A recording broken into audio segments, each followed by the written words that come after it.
Welcome. I am Darth Vadad. Join me as I remember things I loved when I was younger and still love today. Cosmos, A Personal Voyage, was a groundbreaking PBS television series first shown in the U.S. in 1980.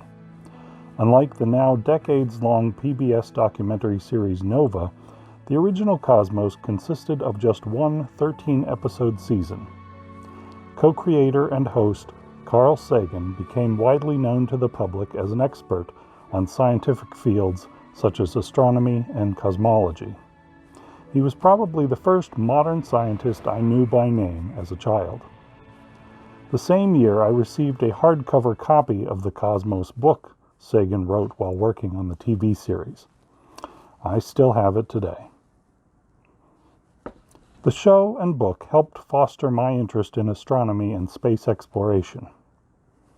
Many children my age wanted to become astronauts, but I wanted to be an astronomer, even if only for a little while.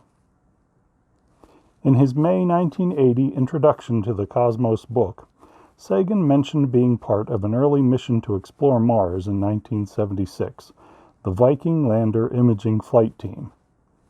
He was apparently disappointed in how little attention the public paid to the historic feat of landing two space vehicles on another planet, simply because their discoveries didn't live up to people's hopes. The mission was largely ignored by the media, especially television. In an attempt to bring science to a television audience, Sagan teamed up with a Viking colleague, B. Gentry Lee, who proposed forming a production company. Sagan wrote about being approached by KCET, the PBS station in Los Angeles, to create a TV series. Eventually, we jointly agreed to produce a 13-part television series oriented toward astronomy, but with a very broad human perspective. It was to be aimed at popular audiences, to be visually and musically stunning, and to engage the heart as well as the mind. He went on to note that it is dedicated to the proposition that the public is far more intelligent than it has generally been given credit for, that the deepest scientific questions on the nature and origin of the world excite the interests and passions of enormous numbers of people. The present epoch is a major crossroads for our civilization and perhaps for our species. Whatever road we take, our fate is indissolubly bound up with science. It is essential, as a matter of simple survival, for us to understand science. Some might say this is even truer today.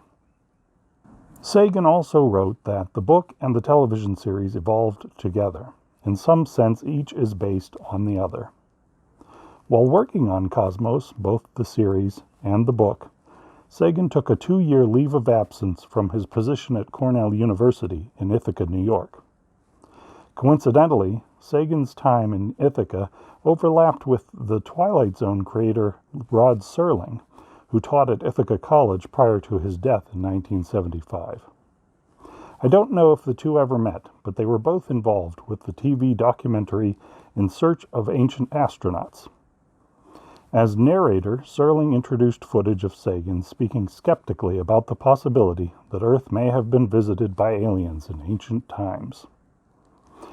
In the 12th episode of Cosmos, Encyclopedia Galactica, Sagan discussed the possibility of the existence of extraterrestrial life, even going so far as to make rough calculations on how many or how few advanced civilizations might exist depending on a variety of factors. Though based largely on guesswork, his explanation gave viewers an idea of just how improbable contact with intelligent alien life might be, even if they exist now or once existed in the past.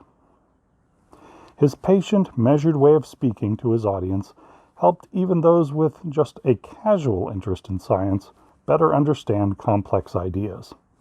It didn't hurt that the show took advantage of special effects, creative staging, beautiful images, and stunning scenery to capture us passing satellites into Sagan's orbit. The chapters of the book coincided with the titles and topics of each of the 13 episodes of the original TV series. Inside, I learned about not just the stars and planets, but about the history of science. On its pages, I saw captivating paintings of stars and galaxies, pictures from Mars, ancient artwork, and even depictions of science fiction aliens. Cosmos offered a welcoming view of science and history that sparked both critical thinking and wild imagination. Carl Sagan's influence on the presentation of science both in the classroom and through popular media continued throughout his life and can still be felt today. His widow and Cosmos collaborator, Anne Druyan, recently produced 2 new editions of the series featuring astrophysicist Neil deGrasse Tyson as host. If you ever visit Sagan's headstone at Lakeview Cemetery in Ithaca, New York, you may notice a number of marbles left by fans of the scientist, explorer, and teacher who helped us see that though the Earth is so very tiny compared to the vast cosmos, it is nevertheless a place full of wonder and potential. If you enjoyed this trip down memory lane, tap the like button and subscribe for more Darth Vadad videos, or consider joining my Patreon page at www.patreon.com/DarthVadad. Thanks for watching, and have a great day.